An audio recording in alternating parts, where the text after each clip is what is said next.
So Darren Aronofsky made a new movie, and holy this thing tricked me harder than a Tinder profile with Facetune.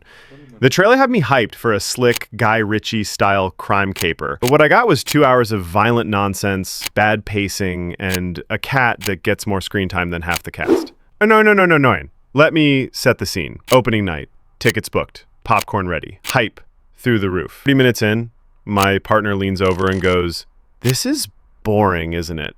And that's when you know you f***ed up. Because yeah, it's boring as hell. The first 45 minutes drag harder than a Windows 98 update. The pacing, non-existent. The dialogue, absolute babble. And the characters, flat as a pancake. With one exception, Matt Smith. Every time he shows up, he steals the movie like it's nothing.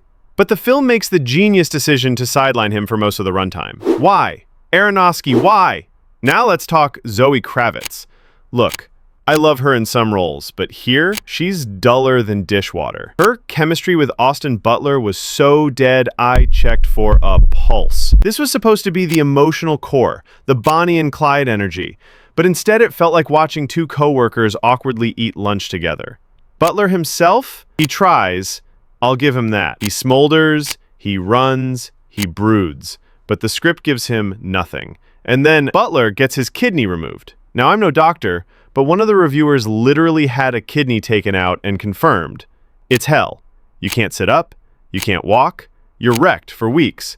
But Austin Butler? Nah. This dude's bouncing around pool tables, sprinting through alleys, basically shrugging it off like a paper cut. I was laughing my ass off at scenes that were supposed to be tense. And don't even get me started on the cat. Aronofsky clearly thought, hey, let's make the cat quirky and symbolic. Nah, bro, it's just a cat.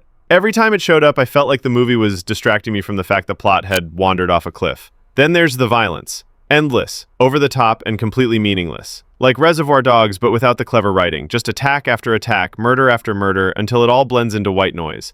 At some point, even the blood starts to feel boring. To be fair, it's not a total dumpster fire.